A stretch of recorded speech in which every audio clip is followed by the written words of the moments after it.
Ei, pessoal, esse é o segundo episódio de uma minissérie que nós montamos para contar a nossa história, minha e da Laira, como casal, como empreendedores, como sócios, como vendedores, como pai, como mãe e como on family business. Porque a gente vive juntos, a gente se ama, a gente viaja o mundo, nós não temos raízes em país nenhum, nós somos nômades digitais, a gente ganha dinheiro trabalhando em família. Eu, minha esposa, uma prima no Brasil, meu filho que tá entrando agora com 9 anos de idade, isso é o conceito de on family business. E esse é o segundo episódio. Se você ainda não assistiu o primeiro episódio, eu vou deixar o card aqui, clica, assiste primeiro ao primeiro episódio e depois volta nesse vídeo aqui para dar sequência na história, porque aqui nós estamos contando coisas da vida pessoal. Coisas da nossa vida pessoal, como que nós nos conhecemos, como é que foi a nossa primeira vez, como que a gente fez menina, a gente contou isso? Oi. Vai lá assistir o primeiro episódio, foi bom o primeiro episódio. E esse episódio agora, nós vamos falar a respeito de 2 pilares principais. O nosso retorno, porque se você não assistiu o primeiro episódio, você não sabe que nós nos separamos. Sim, e o primeiro episódio terminou com a nossa separação. Nós estávamos separados, cada um morando na sua casa, Laira ficou com a responsabilidade toda, então por isso que hoje eu reconheço, na época também eu reconhecia, mas ela não percebia isso, que ela é guerreira, ela é a maior guerreira da família, a Laira. Naquela época, ela ficou com os 2 meninos. O Enzo tinha 5 ou 6 anos, de 4 para 5, 5 para 6, se não me engano. 5 para 6. E o Vinícius tinha 1 ano de idade. 1 ano. E ela ficou com o trabalho todo, com o peso todo, com a responsabilidade toda de 2 crianças de educação. O Vinícius nunca foi fácil. O Vinícius, pelo contrário, o Vinícius é uma criança muito difícil mesmo. Compensação, o Enzo é fácil, então dá um equilíbrio bom, né? Hoje tá ficando, se bem que não tá ficando contrário, não, tá ficando os 2 difíceis agora. Mas enfim, nos separamos e assim a gente fechou o primeiro episódio, separados. Como que nós voltamos? Eu sempre tive o sonho de sair do Brasil. E a Laira vai discordar de mim, mas eu acho que ela não vai ter coragem de discordar no vídeo, aqui agora, porque senão, se ela discordar no vídeo, vai dar briga no meio do vídeo, vai ficar chato pra gente. A gente não quer transparecer essas brigas internas, então eu acho que ela não vai ter coragem, não. Vamos lá, mas hein? Eu considero que das maiores divergências no nosso relacionamento é minha. Ou seja, eu sou o responsável. A culpa é minha. Eu assumo a culpa. Só que eu percebo que existe também muita interferência externa, ao ponto de nos fazer separar. E como eu sempre pensei em morar ao redor do mundo, ou seja, eu não queria estar em um local do mundo, eu pensei, opa, peraí, pode ser que isso seja a solução para o nosso retorno. Pode ser que seja a solução para a nossa felicidade. A partir do momento que nós não temos as nossas vacas leiteiras, ou seja, as nossas redes de apoio, quem é que é o apoio do Michael? É só a Laira. Quem é que é o apoio da Laira? É só o Michael. Quem é que o Vinícius e o Enzo têm para educar? Só o Michael e a Laira, não existe mais ninguém. Então isso ia nos obrigar, esse era o meu pensamento, se é verdade, se funciona ou não, eu vou deixar a Laira falar, é bom que ela discorde de mim, é ao vivo ou não, ou ela concorda comigo ao vivo. No meu ponto de vista, na minha ideia, essa seria a solução para nós nos apoiarmos, para nós sermos amigos um dos outros, para eu ser o melhor amigo da Laira e a Laira ser o melhor amigo, o melhor amigo do Michael, a minha melhor amiga. E nós sermos amigos dos nossos filhos, os nossos filhos serem os nossos amigos, porque nós éramos um por todos e todos por um. Nós 4, no outro lado do planeta, diante de uma dificuldade. O que a gente pode fazer? Sair correndo pro Brasil? E correndo pro Brasil não é possível. Chamar alguém do Brasil pra vir nos ajudar não era possível. E acabou que essa ideia acabou dando certo. Será que deu certo? Bom, enfim, deixa a Laira falar depois, discorrer a respeito disso. Mas nós acabamos nos reconciliando. Eu tenho uma versão da reconciliação, a Laira tem outra versão da reconciliação. Tá bom, hoje é melhor a gente só balançar a cabeça e falar assim, realmente, ela tinha razão. Sim, mas na verdade tiveram, né? Eu participei pra conciliação, como o Michael também participou. O centro da reconciliação foi os nossos filhos. Foram, né? Os nossos filhos. Como eu falei no episódio 1, então quem não assistiu, volta lá pra assistir. O meu sonho sempre foi ser mãe solo, mas desde que eu conheci o Michael, tudo se transformou. Tudo que eu imaginava que seria fácil em ser mãe solo, em viver só eu e o meu filho, já não era mais assim, porque eram 2 filhos. E um totalmente o oposto do outro. Enquanto um já estava maiorzinho, o outro estava ali começando a andar, começando a falar, com todas as dificuldades, enfim. E aí teve também ocasiões que o Vinícius necessitou muito da nossa presença. O Vinícius passou por 3 cirurgias até os 2 anos de idade. Então, a gente precisou um do outro mesmo estando separado. Então, o Michael acompanhou nas cirurgias, mesmo a gente não estando juntos. E o centro de tudo foi a nossa família. Por mais que eu contribuí, por mais que ele contribuiu, mas o que fez a gente voltar, de fato, foi. E aí, essa vida mesmo que a gente quer, os nossos filhos crescerem com pais separados, crescer sem estrutura familiar, é isso mesmo? Então, o que pesou para a gente tomar uma decisão de voltarmos, de enfrentar os desafios, as dificuldades foi isso. Porque eu poderia arrumar outro, ele poderia arrumar outra, que também teríamos dificuldades, teríamos empecilhos, e ali, e os nossos filhos quanto a isso? Mas filho, né, de pai e mãe separado não é feliz? Muito pelo contrário, existem muitos que são até mais felizes nessa situação. mas a gente pensou o ponto positivo, o ponto negativo, que os nossos filhos dependiam da gente, principalmente o gênio do Vinícius, e isso foi o que fez também com que a gente voltasse. Reconstruir não só o nosso relacionamento, mas também o vínculo familiar. O Enzo já tinha um apego enorme pelo Maicon. E aí eu pensei, nossa, imagina introduzir uma outra pessoa na vida do Enzo. Enfim, então basicamente foi isso. Inclusive, quando Laira comenta que o pilar central da reconciliação foi os nossos filhos, parece que é só racional. E eu vou falar pra vocês que sim, o retorno, a reconciliação, ela tem que ser estruturada 100% sobre a racionalidade. Sim, nós nos amávamos, a gente tinha até essas discussões, né, naquela época. Sim, a gente será pensava que eu assim, amo? Será que eu não amo? Isso, eu ainda amo, mas será que isso é amor? Eu acho que todo mundo que passa por essa situação tem essa mesma dúvida. Isso é o amor? O amor, se ele conseguisse ser explicado, eu acho que não seria tão efetivo, né? Não seria tão grandioso. Então é justamente essa dúvida do amor é isso, é que fazem as pessoas amarem umas às outras. Essa parte emocional contribuiu, óbvio, para o nosso relacionamento, então tem sim o sentimento que nós sentimos um pelo outro, mas a decisão de reestruturar foi baseada na família. Então, a questão de termos filhos ajudou a reconstruir a família e fez com que o nosso sentimento fosse verdadeiro, fizesse mais sentido. Ou seja, um sentimento que faz sentido estando juntos. Então isso acabou acontecendo, mas pensado de forma racional, por causa do alicerce das crianças. E aí vamos entrar agora no próximo tópico, que é o tópico da proposta do Own Family Business. Em que momento aconteceu de juntarmos profissionalmente para administrar uma empresa? Que empresa foi essa? Qual que foi a ideia? Partindo de quê? Qual que foi a proposta que foi feita e quem fez a proposta? Bom, não podia ser diferente. O empreendedor aqui já estava empreendendo vários negócios, embora a Laira também era empreendedora e também nunca deixou de ter os próprios negócios, né? Inclusive, fazendo um paralelo, enquanto nós estávamos na pandemia, nós montamos um dos nossos projetos que hoje é de maior sucesso no grupo digital, no grupo do Own Family Business, que é o Box do Amor, por causa da Laira. A Laira gostava de revender produtos de sex shop que ela pegava nas distribuidoras e vendia, mas ela vendia de forma presencial, né? Ela apresentava o produto para as amigas dela e tal, e as amigas dela compravam, mas não era uma empresa. E aí, vendo isso, a gente acabou se juntando isso na época da pandemia ainda, foi o nosso primeiro projeto. Na verdade, nosso segundo projeto, porque nós tivemos também o de reciclagem e sustentabilidade, que foi o Meu Planeta Limpo, de produtos de limpeza e recorrência com reciclagem de PET. Mas aí veio o Box do Amor, que era o clube de assinatura de experiências eróticas que existe até hoje. Vou deixar o link para vocês aqui, quem tiver curiosidade de saber como que funciona, de experimentar coisas novas, tem lá, pode entrar no site e eu vou deixar o link aqui embaixo para vocês conhecerem. Mas enfim, nós já tínhamos trabalhado juntos, não só nesses projetos em conjunto, que foi o Meu Planeta Limpo e o Box do Amor. Nós também já tínhamos trabalhado em uma startup, onde ela era do setor comercial e eu era do setor de growth, de crescimento e marketing. Eu analisava os indicadores e os resultados dela, lá nessa empresa. E eu pude ver, gente, isso não foi achismo, não. Eu comprovei com números que ela é a melhor vendedora que eu já vi trabalhar. Porque nessa empresa passaram quantos vendedores? Desde que você entrou, chegou a ter uns 10 vendedores lá? Sim. Uns 10 vendedores. E sempre, paralelo a ela, 3, 4. Sempre assim, junto na mesma mesa de vendedores, ela e mais 3 ou 4. E ela sempre despontou como como a melhor vendedora. No máximo ali com mais uma. Só existia uma pessoa que tinha condição de competir com ela. Tá na empresa lá até hoje, é um dos remanescentes. Hoje ele é head de... Head não, ele já chegou, acho que ele é até diretor comercial, diretor de vendas de um grupo gigantesco de empresa. Então ele também é bom, né? Sim, ele é bom. Se ele assistiu o vídeo, ele sabe de quem que eu tô falando. Muito bom, parabéns pra você. Ficava ouvindo e aprendendo algumas coisas com ele também. Verdade. Laira ficava ouvindo, ele era muito bom de papo, muito bom conversando. Quando eu falo bom de papo, gente, é técnica de venda, tá? Não existe esse negócio de ser bom de papo, não. Técnicas de venda. E Laira também tinha esse poder de persuasão, ela tinha o poder de observação para poder aprender com o próximo, trabalhando. Ela assistia o atendimento do vendedor, que era considerado o melhor vendedor, e acabava que ela conseguia implementar e se tornar melhor que o melhor vendedor. Olha que bacana. Mas quase sempre eles os dois competindo. Então, isso me mostrou que, a Laira é a melhor vendedora que eu já vi trabalhar. Eu estava sendo entrevistada na calada e nem sabia. Ela estava sendo analisada, eu estava observando ela desde o início, eu tinha segundas intenções com essa mulher aqui. Não era só de casar com ela, não. Só de casar era explícito. Eu queria casar com ela e isso eu deixava muito claro. Mas tinha segundas intenções. E não era de filho, não. Né? E não era de fazer filho, não.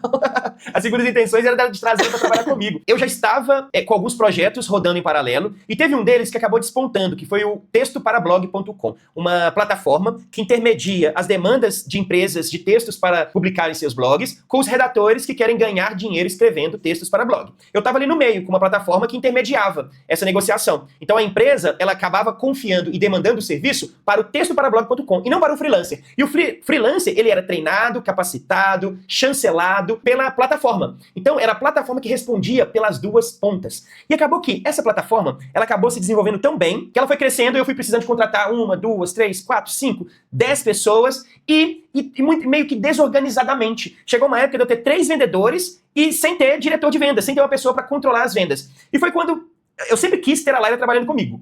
Só que eu não tinha dinheiro para pagar ela, porque por mais que a minha empresa tivesse começado a dar certo, eu tava ali meio que no limite do lucro, porque todo mundo sabe que começar uma empresa, você não começa tendo lucro desde o day one, você começa a ter o lucro a partir do break-even point, que é quando a empresa chega no momento onde ela já vende o suficiente para bancar todas as suas despesas. Eu não tinha nem mesmo atingido o break-even point, e eu só tinha, a maioria era estagiário trabalhando comigo. Eu não tinha dinheiro, a empresa não tinha condições de pagar o salário da Laira naquele momento. Foi aí que, mesmo crescendo meio que desorganizadamente, mesmo sem ter lucro, mesmo sem os resultados serem positivos, eu pensei, vou fazer uma proposta para a Laira. E vou na cara e na coragem, eu preciso da Laira aqui, a Laira vai ser um braço muito estratégico e muito importante para o crescimento das minhas empresas, que eu já tinha ideia de criar outras empresas. Naquele momento, a inteligência artificial estava começando a despontar, já estava começando a ficar popular, isso era 2022 para 2023, mais ou menos, ou 2023 já. Já era meados de 2023, a inteligência artificial já estava batendo na porta e dando murro e falando, eu vou chegar derrubando. E eu queria aproveitar desse momento também, só que eu estava desorganizado. Eu precisava de um braço para me ajudar a equilibrar a administração da empresa. E a Laira era esse braço. Eu sou muito estratégico e marketing, mas eu não sou nada pessoas. A Laira, além de ser vendas, a melhor vendedora que eu já vi trabalhando, a Laira tem uma parte de pessoas, e inclusive tem gente que fala até hoje que ela é people, ou seja, ela é responsável pelas pessoas, ela é que organizava as festinhas, os happy hours. Então, ou seja, a Laira tem muito esse lado, ela é muito forte nesse lado de pessoas, e eu não sou. Então eu precisava dela. Mas como que eu tiro a Laira de uma CLT, um emprego estável, pagando bem, um salário bom, né? Um salário bom. E eu não tinha condição de pagar nem a metade desse salário. Se não me engano, a proposta vai até da metade. Mas enfim, eu vou até deixar ela comentar a respeito se ela aceitou ou não a proposta. Eu acho que eu ofereci a metade. Será que ela aceitou? Vou deixar ela falar a respeito disso. Cheguei pra ela fazer uma proposta financeira, pra ela sair, olha a proposta, gente, largar a CLT, carteira assinada, com todos os benefícios, essas coisas, benefícios CLT, 13º salário, participação de lucros anual. Ela tinha participação de lucros anuais também, férias, abono de férias, seguro, FGTS e blá.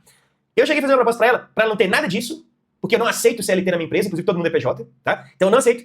E pagando a metade do salário dela. Você aceitou? Olha, então, não. Foi uma decisão difícil, mas eu não aceitei. Porque, realmente, eu ainda, né, não tinha... eu não estava com a mente aberta para falar assim, eu vou com pouco e depois eu vou conquistando ao longo do tempo. Não, por quê? Porque eu precisava daquele dinheiro. Eu tinha tudo certinho, tudo programado, as minhas contas, as minhas dívidas. E aí, colocando na ponta do lápis, eu falei, olha, eu não posso abrir mão de algo que eu tenho hoje, que eu estou aqui na minha zona de conforto, com o meu salário garantido todos os meses, com um salário bom, que eu consigo fazer tudo o que eu quero para ir ganhar metade. Então, assim, realmente foi muito difícil eu falar não para ele, com todos os benefícios que ele me mostrou de não ser CLT, mas nesse momento eu optei por não aceitar a proposta. E continuei acordando cedo todos os dias, pegando 2 ônibus para ir trabalhar, indo trabalhar pendurada no ônibus, mas ganhando ali o meu bom salário todos os meses. E aí, gente, olha que incrível, eu aproveitei de uma enfermidade, isso é até sacanagem, né, falar disso. A Laira teve burnout, ela teve, como é que chama? Ela conseguiu ficar afastada durante um tempo por causa de estresse de trabalho. Eu tive urticária por estado nervoso, ter que tomar a injeção na veia, porque eu me empolei toda, e aí eu tive urticária de estado nervoso. E aí, depois disso, assim, eu tive que fazer tratamento controlado com psicóloga, com psiquiatra, com remédios. Então, assim, foi um período também muito difícil na minha vida. E aí, eu acabei aproveitando disso. Mas eu não aproveitei que ela tava doida, não, tá? Não foi essa questão, não. Doida. Eu peguei isso como um gancho. Eu trabalho a vida inteira como growth, ou seja, eu tento descobrir brechas para o crescimento. Essa é a minha função. Foi assim que eu fiz várias startups conseguirem conquistar grandes números, ou seja, grandes números de venda, escalar o seu lucro baseado em testes e experimentos que eu construía baseado em brechas que eu identificava. Ou no mercado, ou no produto, ou na persona, ou no concorrente. Enfim, descobre uma brecha e vai lá e constrói um teste e tira valor, aproveita disso. E foi assim que eu fiz com a Laira. Eu acabei trazendo esse lado do meu processo de experimentação de novas teses. Percebi que ela estava com dificuldade, ela estava Na verdade, não fala dificuldade psicológica, não. Como é que fala? Ela tava com um grau de estresse, com depressão. E aí teve a questão da urticária, de eu ter que tomar medicamento Nivea por conta disso, era com frequência. E aí eu tive também alguns ataques de tremores. Então foi, considerando, estresse, depressão, síndrome do pânico, tudo ao mesmo tempo. Síndrome do pânico também. E aí eu peguei esses pontos negativos e coloquei numa balança com o único ponto positivo que tinha. Então, vários pontos negativos com um ponto positivo. O ponto positivo, eu considerei o salário, que era mais alto do que o que eu tinha para oferecer. Então, sim, de um lado da balança tinha o salário. E agora vamos ver se o tanto de coisas negativas aqui se pesa mais ao ponto de você abrir mão desse salário bom para poder empreender junto comigo. Então já fica a dica pra vocês aí, ó. Isso é um hack, tá? Isso é um processo de growth hacking, onde você se baseia numa brecha, constrói a sua tese, o seu experimento, roda ele e vê se ele dá certo. Coloquei de um lado o salário, apresentei pra ela e comecei a colocar aqui do outro lado. Olha, que hora que você acorda? É lá às 5h30, 6 horas da manhã. Eu, ok, anotei. Quantos ônibus você pega? Depende. Tem vez que eu pego 2, tem vez que eu tenho que pegar 3 ônibus. Eu, caraca, 3 ônibus pra chegar lá no seu emprego?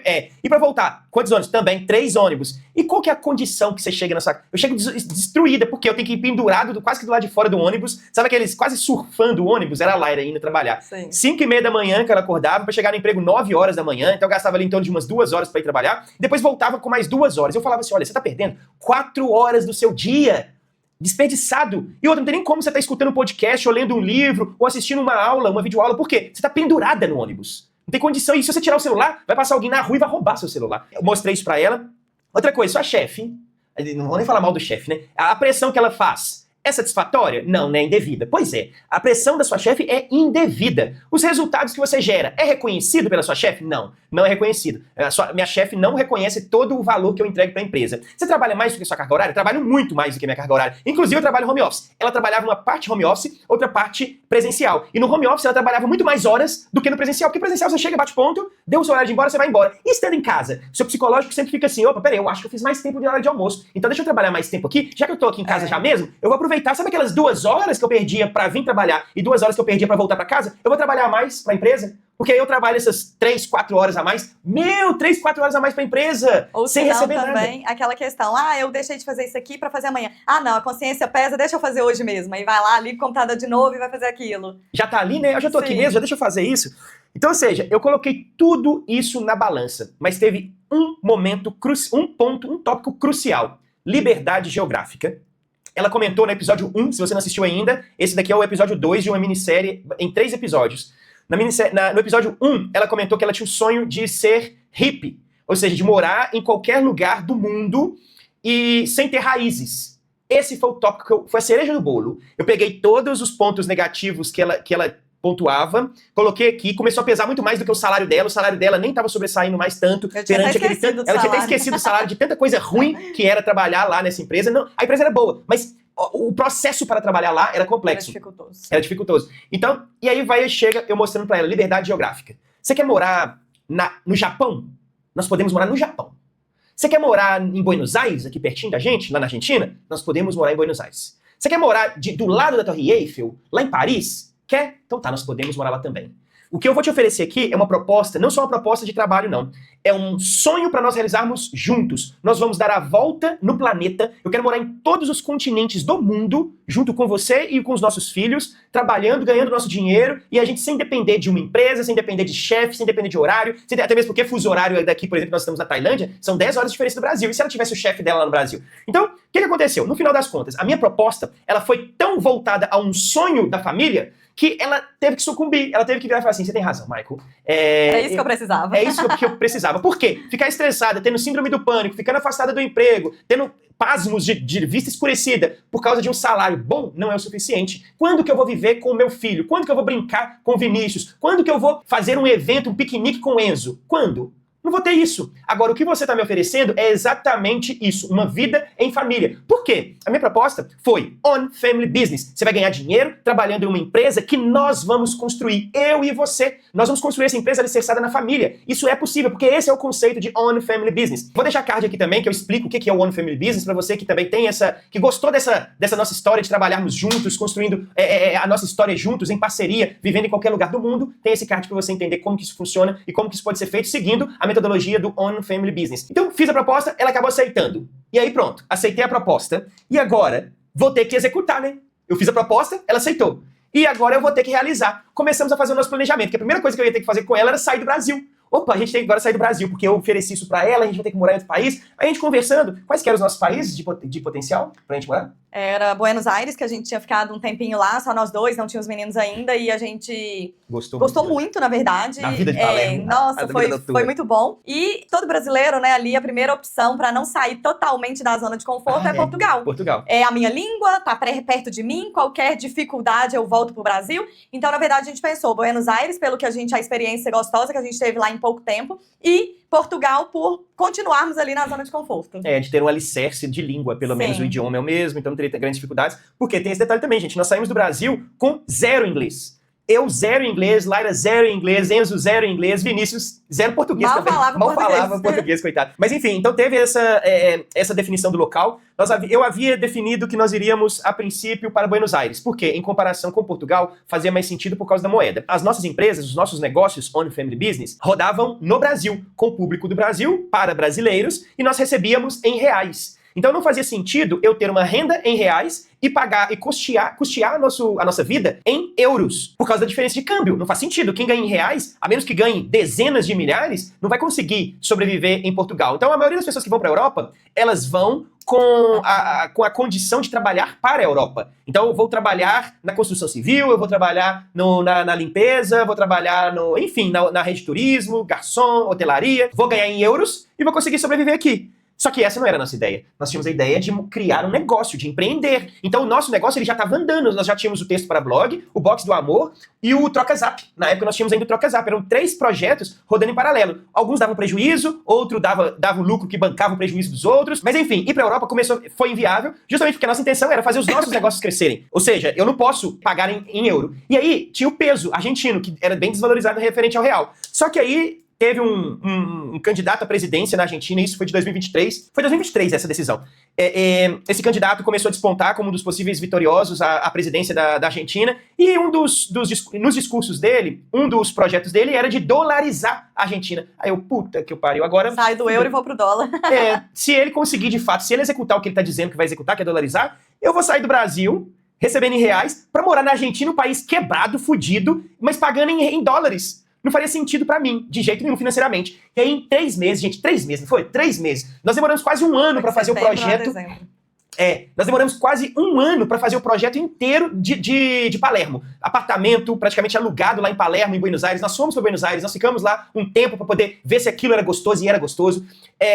Só que todo esse processo foi por água abaixo quando um doido falou que ia dolarizar a Argentina, e eu acabei, pra não correr o risco, gente, se ele ia conseguir ou não entra no mérito aqui da discussão. Mas pra correr o risco, eu prefiro não correr. Eu vou estar lá com a minha família. Eu, minha esposa e 2 filhos. Um filho de 3 anos e um de 6 anos, 7 anos. Eu não podia correr esse risco. O que eu fiz? Nós vamos para um país onde é mais estável economicamente e que a moeda e que o câmbio seja favorável pro real. Onde? Coloquei ali 3, 4 países e a gente colocou algumas vantagens. Qual que tem praia? Qual que o clima é tropical? Qual que não neva? Qual que a gente não vai sentir frio? Qual que é seguro?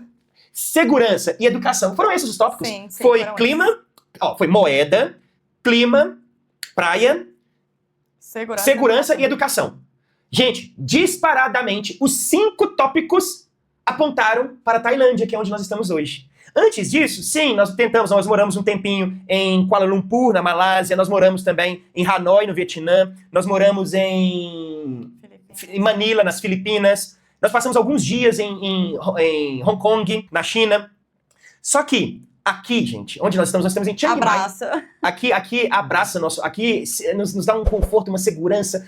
Nossa, aqui é incrível. E eu tô até com problemas, porque nós escolhemos já de cara o melhor país do mundo. Eu tô pra falar pra vocês que é o melhor país do mundo, mas enfim. Tá até quebrando aquela questão de não criar raiz, de porque não criar raiz. A gente ainda não quer criar raiz, mas quem conhece a Tailândia não quer sair daqui.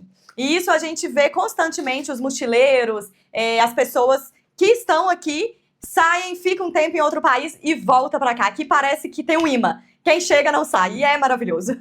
É verdade. E acabou que o planejamento pra vir pra cá foi feito todo em 3 meses. Passagens, a compra de passagens, viemos aluguel. Em casa, ficando em hotel. Ficando em hotel. Ficamos um tempo em Bangkok, primeiro. Sim. Ficamos um tempo em Bangkok. Depois a gente veio pra Chiang Mai. Ficamos um tempo numa casa. E depois a gente alugou, enfim. Aí depois vamos deixar. A gente teve dificuldade com um monte de coisa, viu, gente? A gente teve dificuldade pra sair do Brasil, já no aeroporto, eles não queriam deixar a gente sair do Brasil, depois vamos deixar esse assunto pra contar em outro vídeo. Nós tivemos dificuldade aqui para poder matricular os nossos filhos por causa do inglês. A falta do inglês acabou impossibilitando que o Enzo fizesse as provas para poder passar a estudar numa escola de nível internacional na Tailândia. Então, ou seja, é 100% inglês. Então nós tivemos dificuldade para matricular os nossos filhos, mas nós acabamos conseguindo. Depois de um processo muito longo, depois de várias condições, inclusive, que a gente teve que ir adaptando as nossas condições para que isso fosse viável e possível. E o próximo tópico beleza, viemos para a Tailândia. E a empresa? Como que a gente deu sequência na empresa estando aqui na Tailândia, aqui na Ásia? Nós já vamos completar 2 anos aqui na Tailândia. E agora? E a empresa? Como que foi desde o primeiro dia que nós chegamos aqui? Uma parte da equipe ficou lá no Brasil. Minha prima estava no Brasil e 2 outros amigos. Um desenvolvedor, que é o nosso amigo, e uma pessoa responsável pelo marketing, que também é uma amicíssima nossa, né? Então, ou seja, metade da equipe, metade da empresa ficou no Brasil. E a outra metade veio aqui para Tailândia. 10 horas de fuso horário. De vez em quando, igual Hong Kong, 11 horas, né?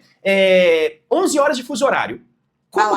Malásia também, 11 horas. Como que a gente lida com isso? Como é que a gente administra o nosso time? Vamos fazer o seguinte, esse vídeo já passou de 30 minutos. Esse é o assunto para o próximo episódio, vai ser o 3º e último episódio. Nesse episódio nós vamos contar como que nós estruturamos a nossa empresa para funcionar no digital, como que nós operamos, qual que é a função do Michael na empresa, qual que é a função da Laira na empresa, qual que é a função da minha prima lá no Brasil, o que que ela faz dentro da empresa, o que que cada um realiza, o que que cada um executa, como que a gente faz essa administração à distância, como que a gente faz para vender, como que a gente faz para fazer reuniões. Laira faz reunião, gente, via Meet com o Brasil. Como isso? Em quais os horários? Aqui tem o card do próximo vídeo. Clica nele. Como é que faz aqui? Aqui, ó. É aqui que tá o card, eu acho. Ó. Tem um cardzinho aqui na tela para você assistir o próximo vídeo, que é o episódio 3, onde nós contamos a estrutura da nossa empresa. Estando tão longe, uma parte da equipe da outra parte, qual que é a responsabilidade que o Michael tem nessa empresa, qual que é a responsabilidade da Laira nessa empresa e como que a gente administra os nossos clientes e o resto do time estando lá no Brasil, nessa distância toda. Então, clique aqui, assista o episódio 3 e muito obrigado. Fui! Tchauzinho, pessoal. E se vocês quiserem saber mais sobre a nossa vida de casados, de pai, mãe, empreendedores, barreira de linguagem, outro país, primeiro contato com tecnologia, deixa nos comentários que aí a gente vai gravando vídeos também com assuntos específicos aí que vocês queiram saber. Um beijo e a gente se vê por aí.